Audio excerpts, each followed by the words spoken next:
Hello बच्चों, let's read this question. The question says, assertion: electrostatic field inside a conducting shell is always zero.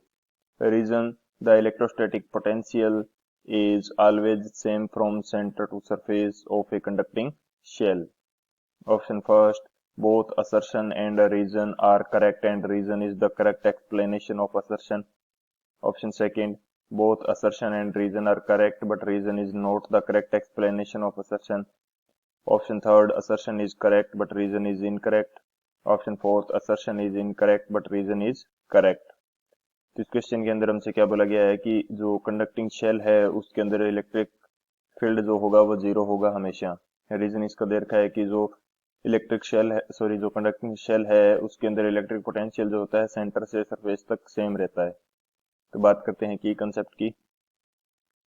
की concept की यदि बात की जाए तो की कंसेप्ट इस क्वेश्चन के लिए हमारे पास क्या होगा।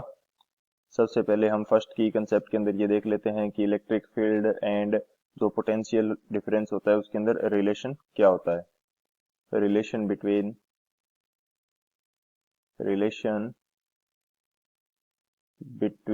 Electric field and potential difference so यहाँ पे यदि मैं इलेक्ट्रिक फील्ड को ई से शो करता हूँ तो इसकी वैल्यू हमारे पास होती है minus delta we by delta R. Delta we is the potential difference and delta R is the distance between points जिनके बीच में हम पोटेंशियल डिफरेंस फाइंड आउट कर रहे हैं। यहाँ पे जो नेगेटिव साइन हम लोग यूज कर रहे हैं ये शो कर रहा है कि जिस डायरेक्शन के अंदर इलेक्ट्रिक फील्ड है उस डायरेक्शन के अंदर पोटेंशियल डिक्रीज कर रहा है। Potential is decreasing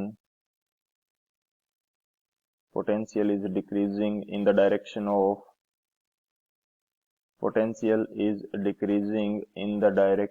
of electric field E की डायरेक्शन के अंदर पोटेंशियल डिक्रीज कर रहा है। सो ये हमारे पास फर्स्ट की कंसेप्ट हो जाएगा। सेकंड की कंसेप्ट हमारे पास क्या होता है कि जो कंडक्टिंग शेल है इसके ऊपर यदि जो भी चार्ज दिया जाएगा वो इसकी सरफेस के ऊपर रहता है हमेशा। Charge remains on surface of a conducting shell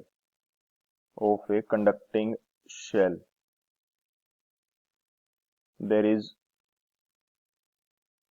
no charge inside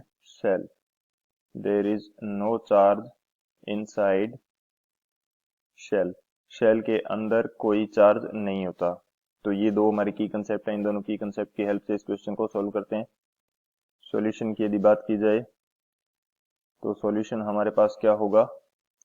हमारे पास एक कंडक्टिंग शेल है। मैं अज्यूम कर लेता हूं कि ये मेरे पास कोई कंडक्टिंग शेल है। यदि इसको चार्ज क्यू दिया जाता है तो ये चार्ज इसकी सरफेस के ऊपर रहेगा। इसके अंदर जो है चार्ज जीरो होगा। क्यू इनसाइड ये हमारे पास क्या रहेगा, जीरो। एंड इसकी सरफेस के ऊपर जो पोटेंशियल होता है Vs, इसको मैं शो कर देता हूं। इसकी वैल्यू हमारे पास होती है k q by r. K is constant, q is the charge of the conducting shell and r is the radius of that conducting shell. तो ये हमारे पास सरफेस का पोटेंशियल रहता है।